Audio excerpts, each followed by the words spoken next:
लक्षण महापर्व का आज यह पहला दिन।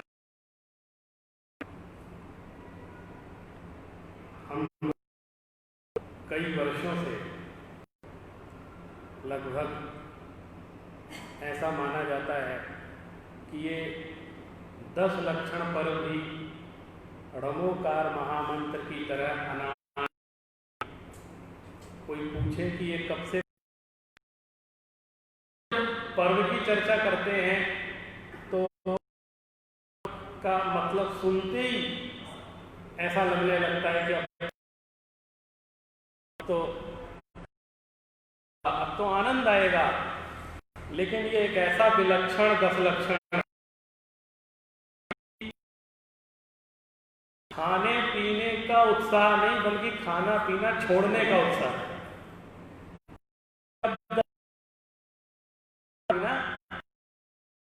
खाना पीना छोड़ने की प्रैक्टिस करें, त्याग का पर्व है। इसलिए इस पर्व को मैं ये मानता हूं कि दुनिया का हर व्यक्ति मना सकता है। हम ये सोचें तो जैनों का पर्व है तो भी ये न्याय नहीं, क्योंकि जिस जो आत्माएं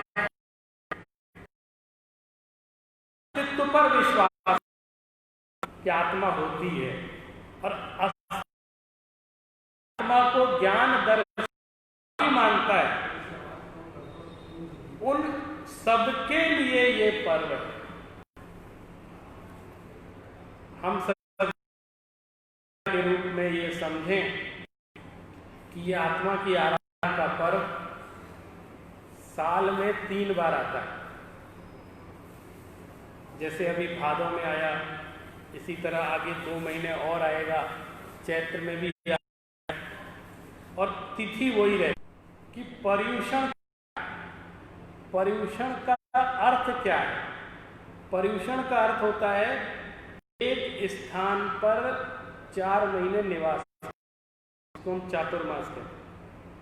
और पर्युषण एक कल्प है, शास्त्रों में आता है, भगवती आराधना मूला। पर्युषण एक कल्प है, माने एक टाइम पीरियड है। और उस समय जो मुनि होते हैं या श्रावक भी होते हैं, वो प्रायः आना एक स्थान पर, बरसात का समय चल रहा है एक स्थान पर, तो वो तो वो जो महीना, उस महीने में आते हैं उन सब इस दृष्टि से देखें। जब वो पीरियड को पर्युषण बोलते हैं तो उस पीरियड में पर्युषण पर्व कैसे, तो 16 कारण पर्व को भी पर्युषण पर्व कैसे, रत्नत्रय पर्व को भी कह सकते हैं, से ऐसा कहा नहीं जाता है। इसलिए अगर कभी 10 लक्षण पर्व को परुषण कह भी दिया जाए तो इतनी कोई नहीं, लेकिन व्यवहार से तो आज संवत्सरी है जो श्वेतांबर परंपरा, और आज के दिन भी वो संवत्सरी वार्षिक प्रति क्षमा याचना करते हैं, आज के दिन संपन्न करते हैं। आज पंचमी है और आज पहला दिन भी उत्तम क्षमा का, तो उन दोनों को भी आप जोड़ेंगे तो आज क्षमा, दोनों कोई ये बात नहीं कह सकता। आज हमारे पास कई जैसा खमत खामड़ा मिच्छामी दुक्कडम तो हो चुके हैं कि हमें लगता है ये तो अब बाद में आने, अभी से कैसे हो रहा है, लेकिन पुरुषार्थ।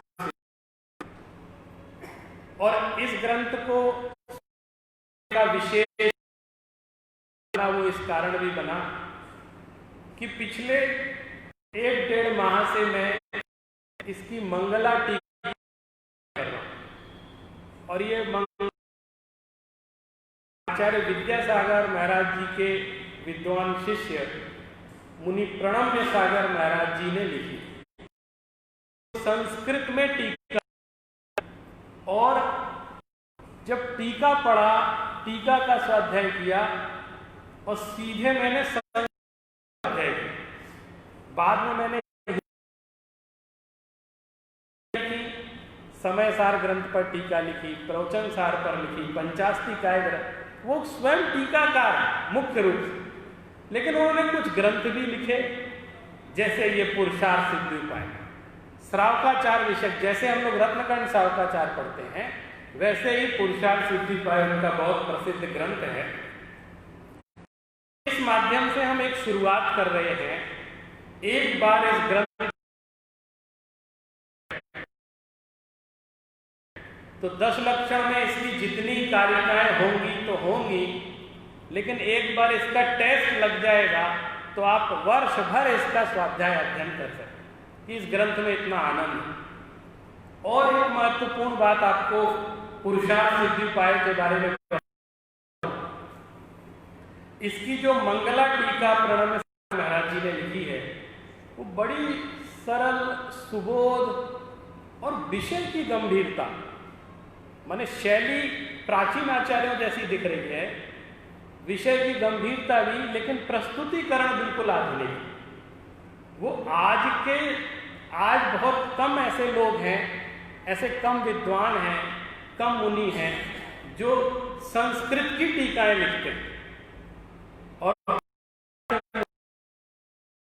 तो मैंने सोचा मैं अकेले आनंदित क्यों हूं, आप लोगों को भी सबको इस आनंद में सम्मिलित करूं और आप भी आनंद लें। पुरुषार्थ सिद्धिउपाय ग्रंथ का महत्व एक और बहुत महत्व है, वो है अहिंसा उत्पादन। यद्यपि संपूर्ण जिनागम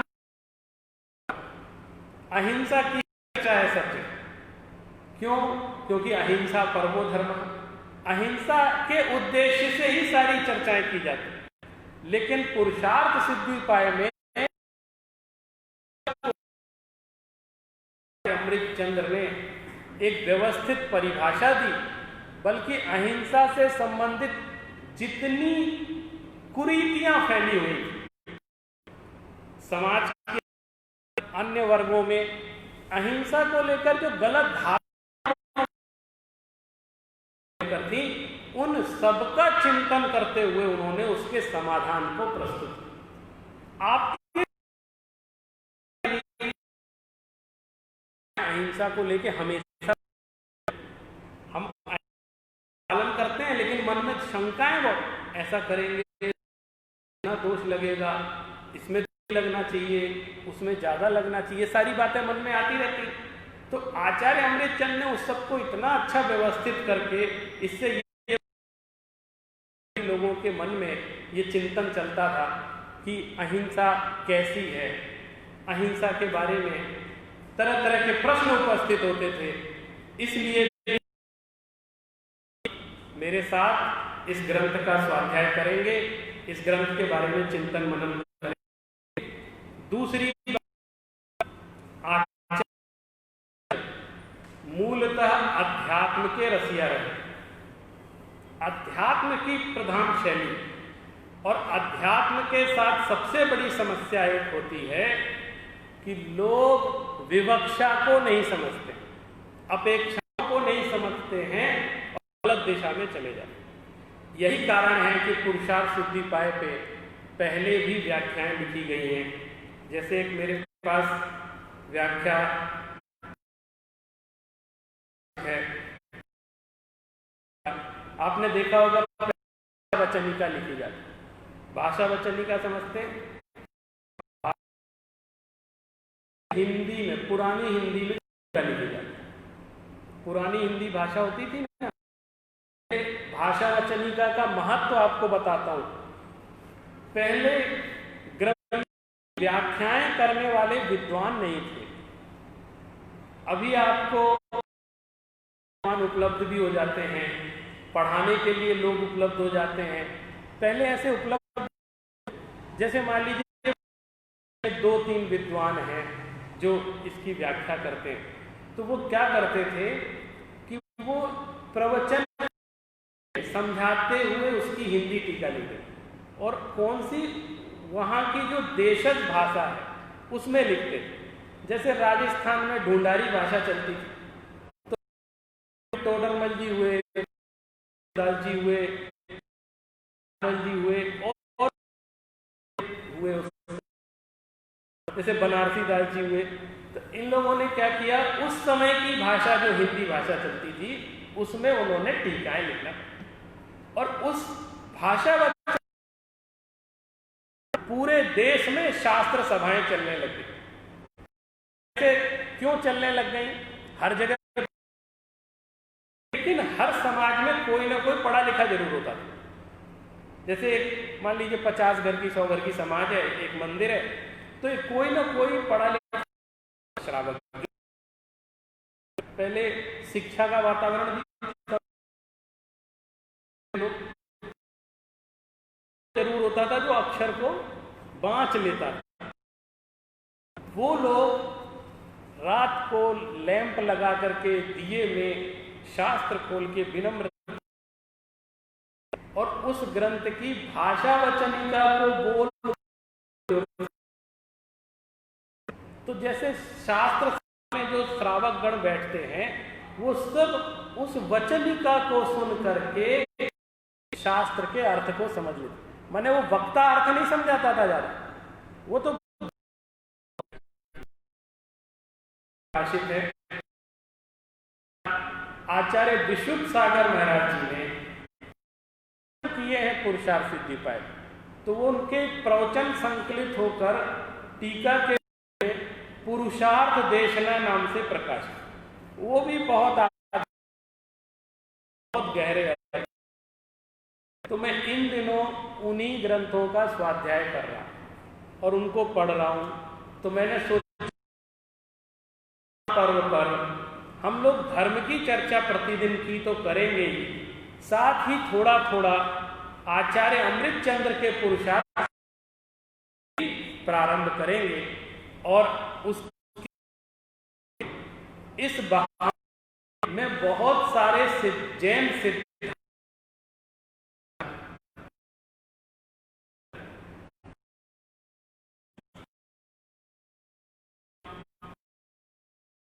पूर्वक मनन करते हुए पुरुषार्थ करेंगे। तो आज हम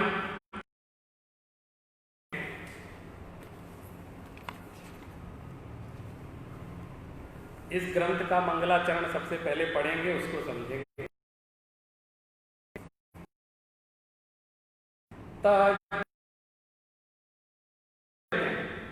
दर्पण तल एवं सकला, दर्पण का तल, हम लोग शीशा देखते हैं, दर्पण, तो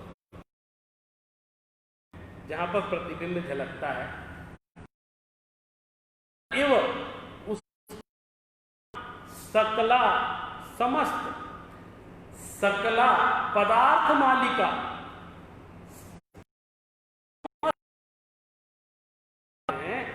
उनकी मालिका, जैसे हम लोग मोती जपते हैं ना, तो मोती की माला हो तो एक एक माला स्पष्ट दिखलाई देती है, बोलते हैं उसको रत्नों की माला होती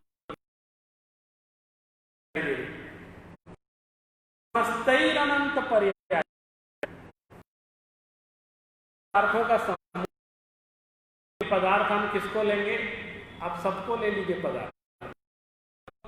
ज्ञान का कल्याणक पंच कल्याणक में भगवान का नाते हैं, तो क्या प्रकट होता है, बोले उनको केवल ज्ञान की प्राप्ति महोत्सव बनाया जा रहा है, लेकिन उस केवल तो समझो ज्ञान का स्वरूप क्या है, कह रहे समस्त पर्याय समम, समस्त अनंत पर्याय समस्त काल, जैसे एक द्रव्य की अनंत पर्याय, अनंत पर्यायों में क्या क्या आ गया, भूतकाल की पर्याय और वर्तमान की माने कौन पीछे और कैसे हो रहा है, तो पीछे वाला आगे नहीं आ रहा, आगे वाला पीछे, जैसा है वैसा, वो ऐसा भी नहीं कर रहा कि एक पहले इनको जाने फिर उनको जाने, एक साथ। तो केवल ज्ञान को उदाहरण दर्पण की तरह, दर्पण तलिव सकला, दर्पण तलिव सकला प्रति कि हम मोटा मोटी पर्याय देखें तो मनुष्य पर्याय में आए, हमारे कुछ न कुछ, कोई भी द्रव्य बिना पर्याय के होता ही नहीं, कोई ना कोई उसकी अवस्था, भूतकाल वर्तमान काल और भविष्यत काल, इन सब की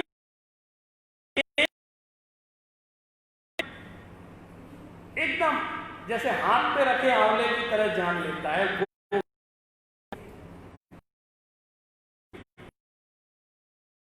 कैसे जानते हैं आप, हम और आप कैसे जानते हैं, हमारा जो सूक्ष्म ज्ञान है वो ज्ञान कैसा है, हमारा ज्ञान इंद्रिय जन्य ज्ञान है, तो हम सीक्वेंस में जानते हैं, जब मैं आपको जान रहा हूं तब इनको नहीं जान रहा हूं, जब इनको जान रहा हूं तो इनको नहीं जान रहा, और जब देखेंगे तो अभी भी मैं सबको देखूंगा फिर भी कोई ना कोई एक विशेष देखूंगा, उसमें भी हम आगे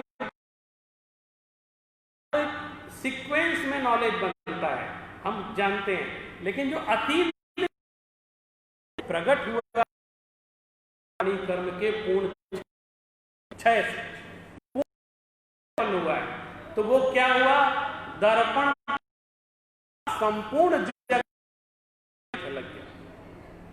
ऐसी कैसी व्याख्या आचार्य करते हैं, क्यों जानना चाहते हैं क्या पूरे विश्व को, जानने वाला है, जो जाननहार है उसको जाना, तो पूरी दुनिया। हम लोग क्या काम करते हैं, बहुत सारे काम कराने हैं, किस करेंगे,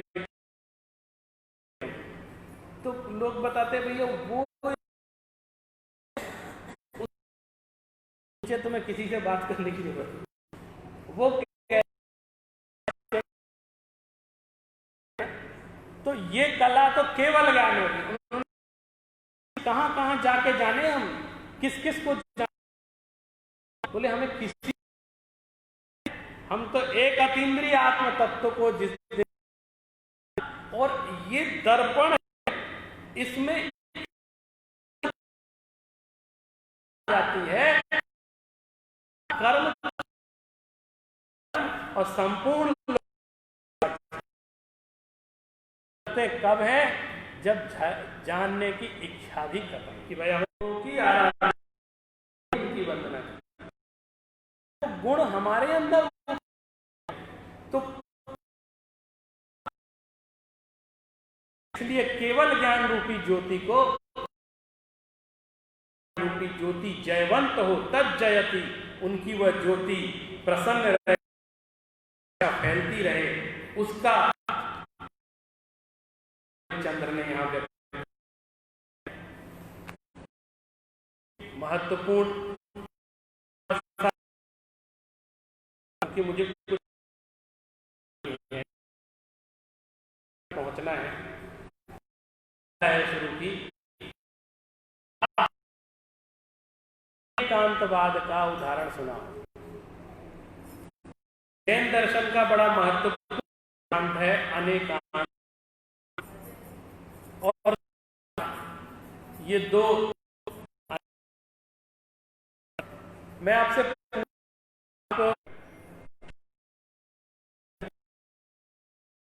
कई जगह बना अनेक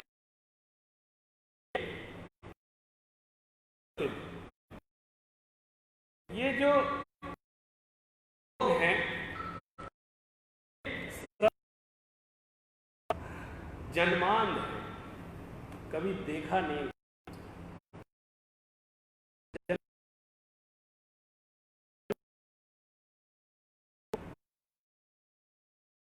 कुछ बात नहीं है, ये समझ हम कैसे मना कर अपना बता में से कोई भी गलत नहीं है। हम ये बताना चाहते हैं छुआ होगा इसलिए ऐसा लग रहा है। तुमने पूछ विरोध का निराकरण करने वाला विरोध मथनम अनेका हूं जो सकल से और सारे झगड़े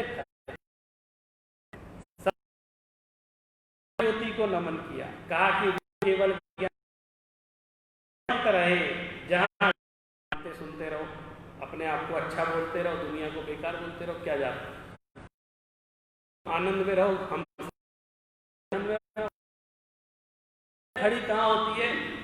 जहां ये कहेंगे दूसरा हमारे अल्लाह झगड़ा और विवाद प्रारंभ हो जाता।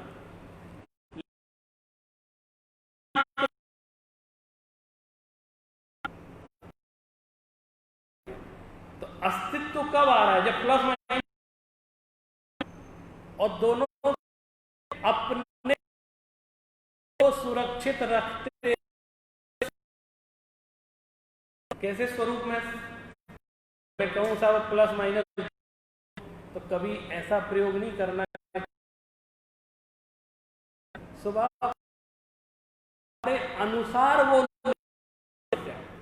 हम हैं, जैसा मानते हैं वैसी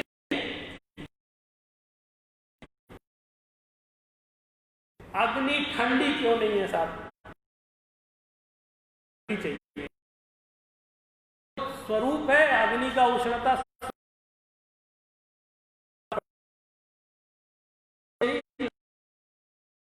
उसका स्वभाव जिसका नाश नहीं हो सकता। विराजमान थी और वो उनकी भक्ति करते करते उनकी गोद